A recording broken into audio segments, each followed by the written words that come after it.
Hey guys, this is Anime Ball Z here, and today we are going to be doing the fourth part to What If Goku Was Obsessed with Training. Please like the video if you haven't already and subscribe. It's totally free and you can unsubscribe whenever you want. There's nothing much else I'd like to say in the intro, so without further ado, let's get into the video. Slick talker since a jet. Winter time, all the time, ooh, yeah. Look at the way that I move, swag. Disrespectful and I'm rude, okay. I had cocaine in the school. After all this time, Frieza has been given a mecha form and is even stronger than he was before. Landing alongside his father, Goku arrives to meet them there. "Greetings Frieza," Goku says. His arms are still crossed and Frieza is immediately upset from his calmness. He should be angered at the fact that he's come here. It makes him seem like he doesn't even care that he's returned. He's going to make sure he regrets that attitude. "Goku," Frieza replies. "I told you that if you caused more trouble, you'd see me again," Goku calmly adds. "Of course, and I'll be the last person you ever see," Frieza shouts. "This saying seems to really get on your nerves, Frieza," King Cold says, with his arms crossed. Frieza just snarls and calms down. He can't act as if Goku's gotten under his skin. No, he must act calm and as if he's above him. "Not at all, father," Frieza says, after taking in a deep breath. "Shall we begin?" Goku asks, placing one hand behind his back and holding one hand forwards. Frieza just shouts and fires off toward Goku, instead just phasing right through him, another of his cheeky after images. Frieza can see two images of Goku, but he doesn't even care. Lifting both arms and screaming at the top of his lungs, he releases a massive explosive wave in all directions. A crater is formed beneath him and the planet shakes from this destruction. The explosive power gets so bad that Goku can see magma coming out from the bottom of the crater. It looks like if Frieza can't win, he'll take this planet with him. Leaping out this deep crater, Frieza swings in a kick to Goku's face, but he stops it with his telekinesis. Stopping Frieza in place, he swings him around to smash him downwards. This single hit snaps one of Frieza's arms and leaves him to cower away. Holding his free arm up to try and keep Goku away, he slowly lifts back up while hyperventilating from fear. Goku shoots out one fist and uses a telekinesis style punch to his gut that crushes many of his metal bodily components. Frieza drops to his hands and knees before coughing out blood. The components that have kept him alive are starting to malfunction before he could even land a hit.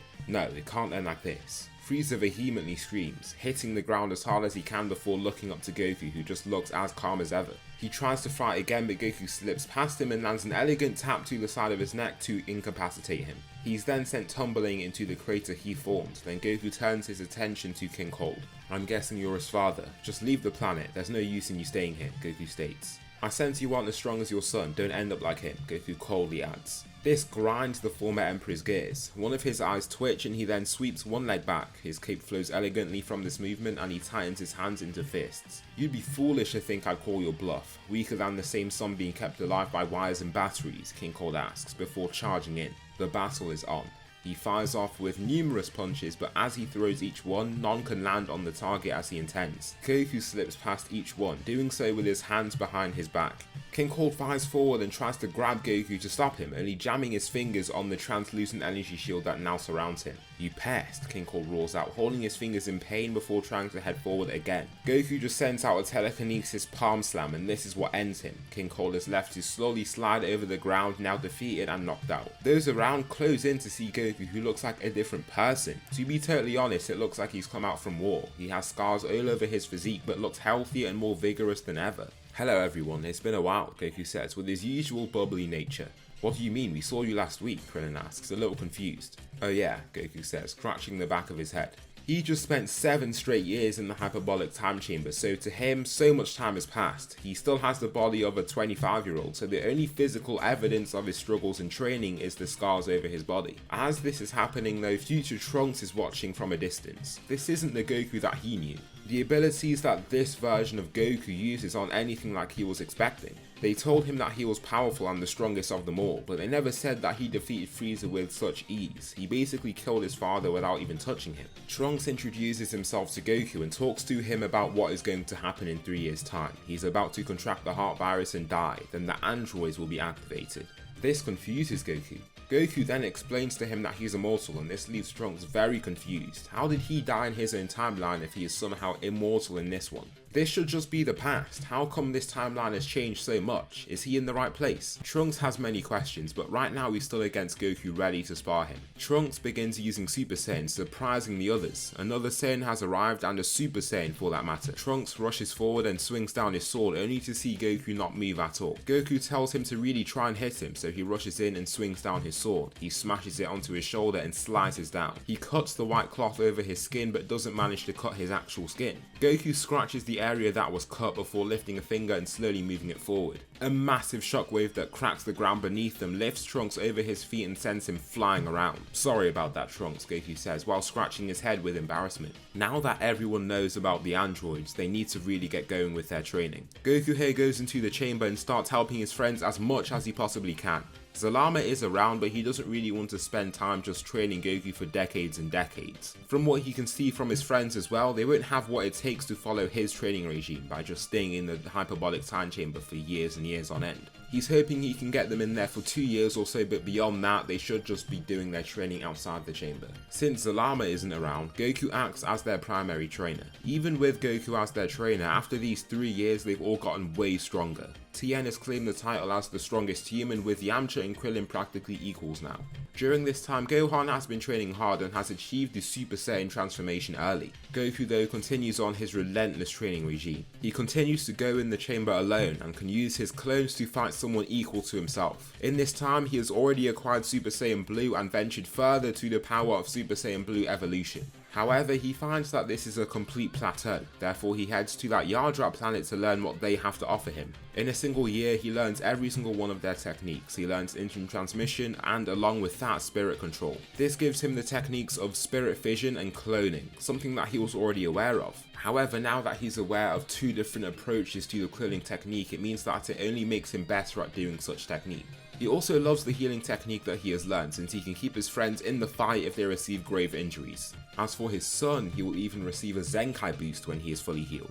During this time, in a dark, dim lab sits an old man. His body looks frail and his eyes continue to shut, but he carries on working to finish this project. The only thing carrying him along through this fatigue is his unfaltering resolution. No, how can he be this strong? Dr. Gero exclaims, banging the table that he's working on. He breaks straight through it, sending his documents flying down to the floor. Oh, I forgot I was an android now, Dr. Gero says. After this, he just stands to view a monitor above him displaying the video information that he's acquired. Goku coming out the chamber and killing King Cold with a telekinetic push, using Super Saiyan God. Dr. Gero is very intelligent and isn't used to not being able to understand what's happening from just thinking about it for some time. No matter how hard he tries to think about this situation, it's not popping into his mind. He doesn't really understand how Goku can be this strong. He also possesses an energy that none of his mechanical systems can pick up on, a level of power that is almost unheard of. And this person that he hears is called Zalama, that he can only sense from his cameras and microphones. None of his energy detectors can sense him. How do I get back at you when you're this strong? Dr. Gero thinks, before turning to the 3 android chambers to his left. Android 16, Android 17, and Android 18. It took so long for him to reach this point. This can't all just be for nothing, right?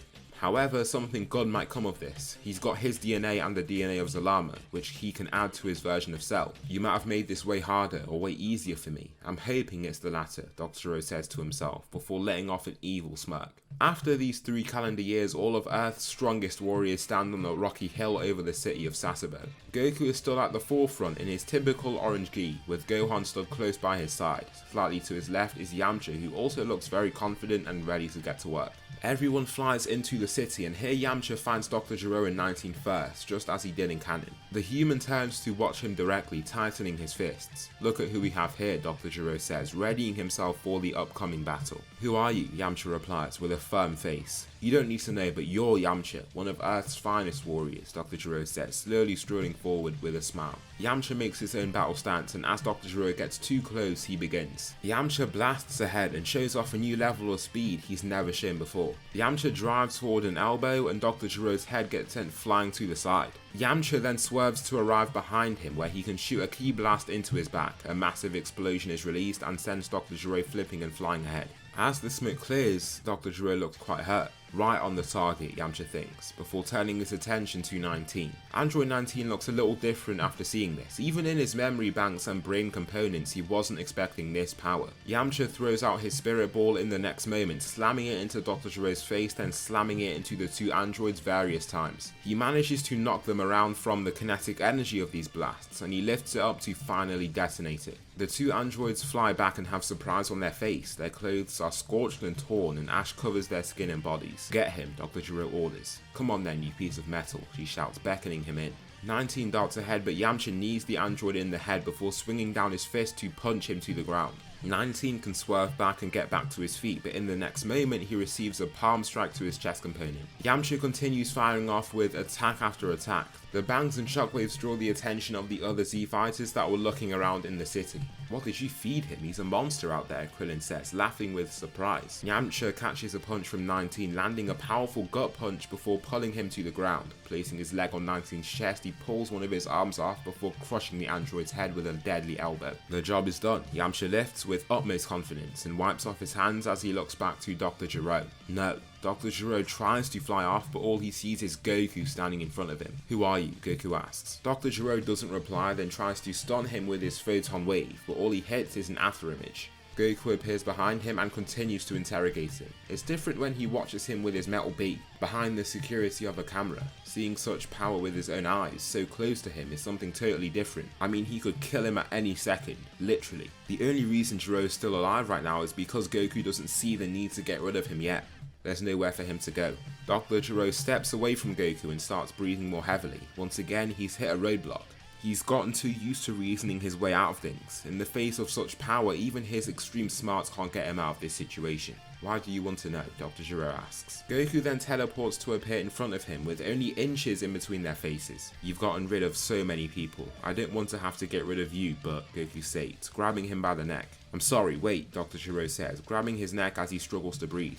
Goku throws him away and Dr. Gero just drops to his knees, grunting from the pain on his neck as he holds it in agony. In the next moment, Goku can see 3 individuals flying over to them at top speed. Dr. Gero then gets a smile over his face. "I found a way. I thought that you would kill me so I wouldn't be able to do it, but you let me. I can't believe you let me," Dr. Gero says with a smile. "What do you mean? What did I let you do?" Goku asks, a little concerned. "Well, I had to activate the real androids, but I knew I wouldn't make it out this area alone. Therefore, I made a system to activate my strongest fighters remotely. It worked like a charm," Dr. Gero reveals. Androids 16, 17, and 18 all land in front of him, standing before Goku. "Now get rid of him for me," Gero roars. 17 just laughs. Turning around to face him, he looks at him with disdainful eyes. "We don't need to listen to you anymore. You've done your part. Goodbye," 17 says, blasting him to smithereens. Next, he turns and 18 takes a step forward. She takes the initiative in facing Goku. She flies off toward him and swings up for a punch, but Goku moves by literally an inch. He can see the punch is slightly off, so it would have just clipped his chin if it landed, so a small lean back is all he needs. Goku continues in this way, moving slightly to let these punches miss him by millimeters. Those were surprised when watching Yamcha, now they're lost for words. Everyone just has neutral shocked faces now, taken aback.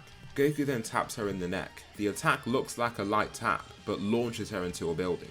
The entire building comes crashing down and cracks scurry out along the tarmac ground below them. 18 doesn't seem to be coming out anytime soon, and this makes 17 tremble slightly. The probability of us defeating Goku has come out to a probability of 1.41 times 10 to the minus 5.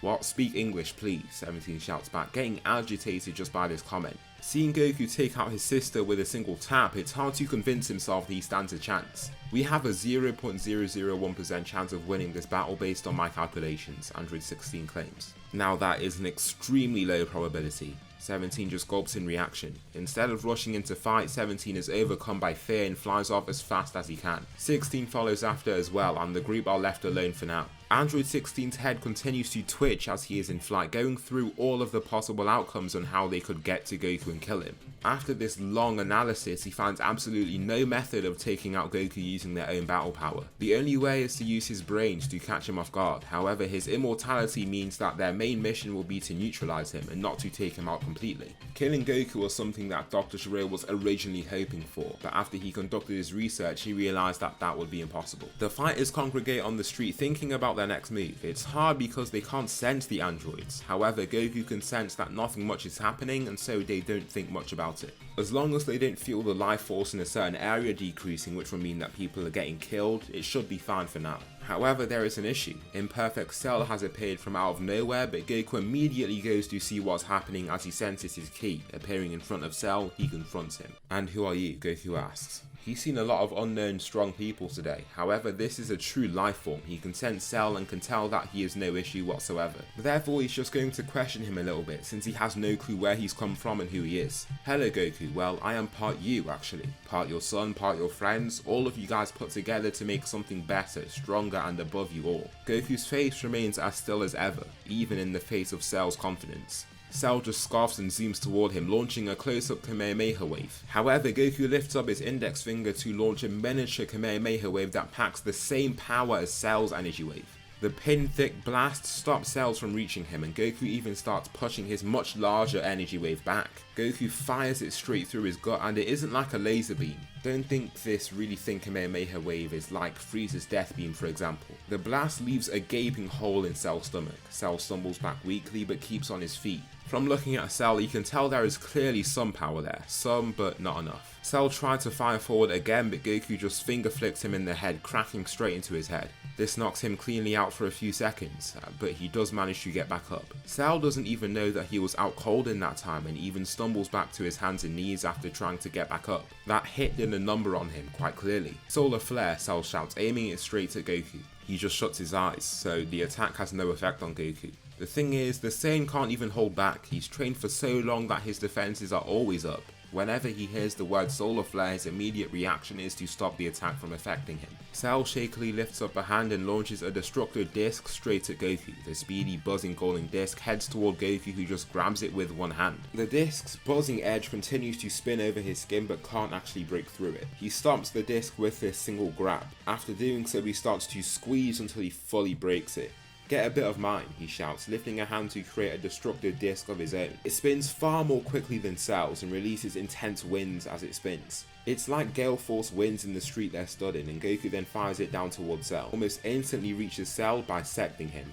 Just like the aftermath of Canon Vegeta's final flash, Cell is not left in a good state. Instead of growing out from his legs, Cell's legs grow from his head.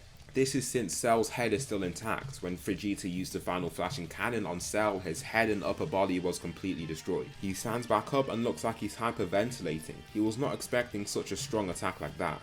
"I don't want to have to hurt you. Stop hurting people here and leave," Goku orders. "Got you, sir," Cell says, before flying off as fast as he can. There's no need to pick that fight. Why would he do that? Just like that, the Cell saga is over, kind of. Next, we have the 7-year time skip. During this time, Gohan doesn't go more with his studies, but instead he trains more and more. As time passes, the gap between Goku, Gohan and everyone else just keeps getting larger. Yamcha tried to keep up with them, but unlike Vegeta, he knows when to call it quits. I mean, a 12-year-old Gohan managed to take him down without even trying his hardest. What can he do to go against that? It's very demoralizing, but he has to accept the truth. I mean, they have transformations that they can use to make them wildly stronger from out of nowhere. Even without those transformations, Yamcha can't even beat Gohan or Goku. Yamcha just accepts gunning for the title of strongest human, which is still difficult with Krillin around. Krillin is more naturally talented than he is, so it takes a lot of effort and time for him to catch up. Additionally, Goku wants to find a way to put extreme stress onto his body. He does this by getting Bulma to create the gravity chamber for him. It's stored in a small capsule that he can just plop down in the chamber, and Bulma creates a chamber capable of going up to 1000 times Earth's gravity. After a long day of school, Gohan is getting ready to race home and begin some training with his father. It's the last day before he enters the time chamber again, so he's going to have to get as much out of him as possible before he's gone. Walking in the nice streets of his school city, he sees someone run past him screaming. Wonder what that's about, Gohan thinks. Right after, he sees a handful more, and then he sees a crowd of hundreds storming past him. People around him end up getting knocked over, but of course, since Gohan is so strong, he doesn't get tumbled by this crowd. He just looks around to see if there's anyone he knows, and once he sees there isn't anyone, he gets to work. Lifting up to flight, he flies forward to see what exactly is happening. Upon flying for a short while, he finds Perfect Cell. He stands in a city and has already killed numerous people. Everyone else looks terrified at the sight of him, but Gohan remains ready. How can father just sense how strong someone is by looking at them? He seems strong, but compared to me, I just don't know, Gohan says, standing before the warrior. Ah, Goku-san, didn't think you'd be the first I'd see, Cell says, with his arms behind his back. What are you? Gohan asks. This is your first time properly fighting a villain, isn't it? Cell says, not even answering his question. You're scared, aren't you? Gohan takes 2 steps back, but keeps his stance strong and firm. Right after, he enters Super Saiyan and flies straight to Cell to try and fight him. Cell catches his first punch, throwing him to the side, but Gohan springs back up to kick him in the side. Now Cell is too slow to block this hit, and he also takes a punch straight to the jaw. After taking these 2 skilled hits, Cell is left furious. Punching him in the face, he nearly knocks the Saiyan to his feet, but as he bends over from the hit, he kicks him in the chest and lifts him off his feet completely. Gohan sent rolling away and grunts in pain from the hit to his chest. Gohan tries to fight him again, but just can't overpower him. You should have stayed down, kid, he shouts, punching his head into the tarmac ground. He then throws a double-axe handle, hitting him further into the ground. Lifting to his feet, he slaps away Cell's hand to then kick him in the stomach as hard as he can. Cell slides away from the hit, then Gohan lands a jaw punch to knock him to a knee. Cell now has a look of great surprise on his face. How have the tables turned so quickly in this young boy's favour? Cell waited for years and years to gain the advantage. He played it smart, searched for the androids and found them. He achieved perfection. What is happening? Gohan covers the sun from view with a bright golden aura and intense electricity crackling around him. His eyes are totally cold and lifeless. Gohan punches him once, then punches him again and again. He continues slugging forward his fists into his head, and the punches are too fast for Cell to evade or manage. Cell slumps over onto his back, lifelessly looking up to the sky. Blood is coming out his nose and mouth, and his eyes are bloodshot. How has this happened? Gohan stands over him once again, with blood now dripping from his fists. Get out of here, Gohan shouts at the top of his lungs. Cell rushes out from under him before cocking back his hands and readying himself for a Kamehameha. Let's see how you deal with this, child. Be gone, Cell roars. He vehemently shouts while he fires off his Kamehameha wave toward Gohan. The blast fires over the ground and straight to Gohan, who follows up with his own Kamehameha wave. The 2 energy waves collide harshly, making the windows of the buildings in the street shatter. Gohan slides back slightly upon feeling the force from Cell's blast, but that's all. Gohan is the superior fighter. In the next second, he starts pushing Cell's energy wave back until he's forced to catch it with his hands. Struggling, he starts sliding over the road as he can't keep on his feet. The blast soon breaks past his hands and Cell is destroyed in the blast, completely. Not even the nucleus in his head survives. Gohan just about manages to heave the blast up before it can cause excessive damage to the surrounding people in the city, and he does succeed. Gohan then starts his training as usual, and Goku leaves to the chamber the following day. As he exits, Goku must expand his training. He's entering that same phase where he's just mastering techniques he already knows. Sat outside the chamber after his first year, he has 5 spinning destructor discs over his fingers. They sound like high-pitched angry bees since they're so small and as a result are spinning extremely fast. Using Shenron, he adds another technique to his arsenal, magic materialization. He can also use the power to create things like heavy objects to try and lift and just aid with his training in general.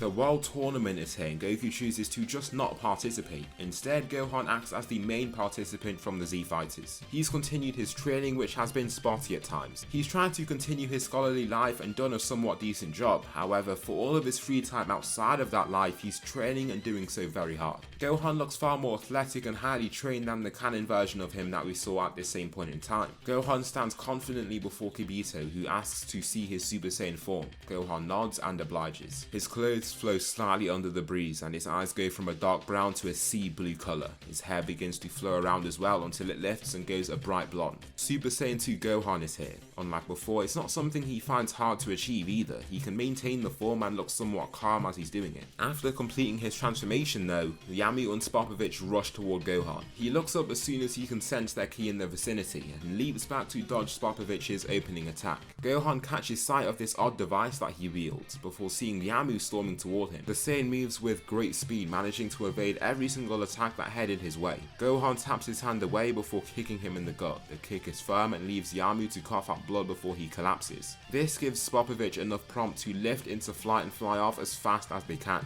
Babidi is going to be furious that he got no energy, but what could he do? There's no way he could have fought that guy. The group watching the tournament, Goku and the other Z Fighters follow behind Yamcha slowly and from a distance just to see where he's going and what's actually happening here. They arrive at Babidi's spaceship and this is where they see Dabura. Shooting spit up to the group, Krillin is hit right on by it. Goku could have stopped it, but why would he? He doesn't know what getting hit by that spit causes. In the next moment, Krillin's body begins to turn to stone and it completely seizes up. What sort of technique is that? Goku says with surprise. As much as he is interested in the technique he's just seen, that's his friend that has been turned to stone like that. He needs to find a way to save him. The only way you get your friend back is if you kill me. In an instant, Goku shoots down a beam-like blast through his chest. A laser-sized Kamehameha that packs so much power it leaves a massive hole through his chest. It's like he's been hit with a rocket supersonic speed that's just smashed through his whole body. That's done and dusted. The Supreme Kais look to Goku who stood beside him and can't understand how he packs so much power to do that. How? Anyway, they must move forward because their main mission now is to find and take down Buu. The first fighter, Pui Pui, is handled by Yamcha. Yamcha stands before him and his opponent looks quite confident. You stand no chance. You feel this 10 times gravity? This is natural to me, Pui Pui boasts. I don't even feel it, Yamcha replies. This leaves Pui Pui feeling silent. I've trained in 100 times gravity and above, Yamcha reveals. His arms are crossed and he looks as calm as ever. Pui Pui looks a little scared, then Yamcha takes him off guard and lands a single clean punch that knocks him clean out and defeats him. The next fighter is Yakon and Goku takes him on just like in canon. All he needs is basic Super Saiyan to take him out. This single transformation gives Babidi all the energy that he needs to activate Majin Buu somehow. It's just that since Goku was way stronger in this timeline, his transformation into basic Super Saiyan just releases way more energy compared to his canon self doing the same thing. The group are transported to the brown ball of energy housing Majin Buu. Buu is activated and Gohan aims an energy wave straight at the ball to try and take it out before anything can happen. However, much to his surprise, the pink gas collects in the sky and condenses into Majin Buu himself. The comical warrior lands and begins acting like his usual goofy self. Just who is this guy? Goku doesn't see a need to fight him, he's going to leave it to Gohan. His son steps forward and powers up into Super Saiyan before he enters the fight. Crossing the distance between them in a flash, he punches Majin Buu in his chest, before grabbing his arm to swing him around and hurl him into the sky. Finally, he shoots forward the Kamehameha wave and hits Buu right on. Several pink blobs fall from the sky, and some are grey after being scorched and turned to ash basically. However, the still healthy blobs come together to form a much larger pink mass that then manifests Buu yet again. If you want to defeat him, get rid of him with everything you have. You must take him out in one fell swoop, Supreme Kai announces. Gohan nods to him with confirmation and now has a face of full focus. Looking to Buu, he pulls back both hands and now adopts a wider stance. A blue ball of ki appears and he fires it straight to the descending Majin Buu, the Super Kamehameha wave. Hitting him head on, it engulfs him and begins shredding apart his body. Just like what happened to Cannon Kid Buu in the Spirit Bomb, he's getting scorched apart and destroyed. The blast continues on into the sky and the fight is over. Majin Buu has been taken down in literal seconds. Supreme Kai is extremely grateful for this group doing this and leave them on their own for now. After this point, Goku manages to give his son God Ki. Super Saiyan God Gohan is here. Now Gohan has become extremely strong. Once he absorbs God Ki, the gap between him, Goku and everyone else has become much larger. Beerus awakes and heads over to Earth to see if there is the Super Saiyan God. Now Beerus is far more pleased upon arrival. Beerus confronts Goku and Gohan as they spar in a vast grassland. Goku and Gohan are currently pushing against each other, wrestling and grappling. Goku manages to sweep one of his feet and drops him to the floor with his fist held inches from his face. Stay vigilant, never get comfortable in a single position, Goku says, before lifting him back up. I know, Gohan says, while he dusts off his clothing. After this, Beerus appears to stand before them. Hello there, Saiyans, Beerus says calmly. The two aren't aware of this guy, but he reveals himself. Beerus, the god of destruction of the universe in which they reside. Beerus has come here looking for the Super Saiyan God, and both of them have the form. Beerus has not been disappointed. Goku signals for Gohan to go first, and he does. The Saiyan steps forward and calmly inhales, before becoming the Super Saiyan God. His aura becomes fiery and chaotic when he starts off the fight. Jumping straight at him, he tries to punch him, but Beerus taps his fist to the side before rolling away. Gohan then swings in a kick, but Beerus just dips under it, stepping back to let his subsequent attack miss as well. Goku continues watching and a smile grows over his face. Who is this guy and how is he so strong? Gohan throws punch after punch, but Beerus can just wait and tap away each hit without much struggle. They continue to fire away and Gohan feels like he just can't hit him at all. Leaping back, he holds one of his arms up and hurls down his own God Ki Destructo disc. The golden disc fires down toward Beerus, who lifts his hands to block it. Smashing into his forearms, the disc manages to leave a deep graze on his skin before he lets it fly right over his head. What an attack. Beerus looks a little more vigilant, but as the fight continues, he finds that Gohan can't fully take him out. The warriors are now in the sky battling it out. Their single hits part clouds and send the other flying tens of meters away. They continue to fiercely combat each other until the sky around them starts to darken. They're getting high up right now. Gohan leaps back and launches a series of ki blasts, and Beerus manages to knock away all of them. The blasts detonate around them, releasing absolutely massive explosions. It's like fireworks around them, but both aren't concerned. Gohan then dives toward Beerus, throwing a punch that he aims to make Beerus evade. In this moment, he swings out his right leg, landing a clean kick to the god's chin, just as he intended. Using his fist as a decoy to land the attack he intended to in the first place, it causes the god of destruction to spin and leaves a small mark on his cheek, but that is all. It doesn't really give him any sense of injury or pain. Gohan feels like he's really accomplished something with that, but he simply hasn't. As he aims to try and use his wits to get another attack in, Beerus just grabs his shirt and headbutts him. This leaves him stunned, then Beerus knees him in the stomach to knock the wind out of him. Following that, he just hurls him into the air at top speed before chasing after him and really laying Gohan out. The Saiyan can continue fighting, blocking some hits and trying to throw stuff of his own, but it's futile. Soon they're high in the sky, with Beerus looking calm as ever and Gohan panting. This fight has been entertaining but hasn't fully satisfied me. As a result, I will see you to the end of your planet, Beerus says, aiming his hand down toward Earth. Gohan can't let this happen. Rushing to grab his hand, he pulls it away from the planet before practically growling at him. His inner rage, that hidden strength, is all bubbling to the surface. The very thoughts of those he keeps closest to him perishing have appeared in his mind, filling him with utmost rage. All he knows now is that he has to try as hard as he can to kill the man before him. Roaring, his eyes turn to a bright blue and his hair lifts as he enters his Super Saiyan blue form for the first time. Gohan then socks Beerus right in the jaw, leaving him stunned. He'd been suppressing himself so much that this punch takes him off guard. In the next moment, he receives a lower punch to his stomach that sends him back a number of meters. Gohan then loses it. Screaming into the sky, his aura grows even more intense than it already was, and he looks ready to go. Beerus just looks on with a still face of surprise. Who is he fighting? This isn't the power he saw in his dreams. The pristine blue hue, the intense pressure. Now this is what he's talking about. So that will conclude the fourth part to What If Goku Was Obsessed with Training. Please tell me something you liked about this part or something that I should improve on for the next one. Thanks so much for watching and I'll see you in the next video.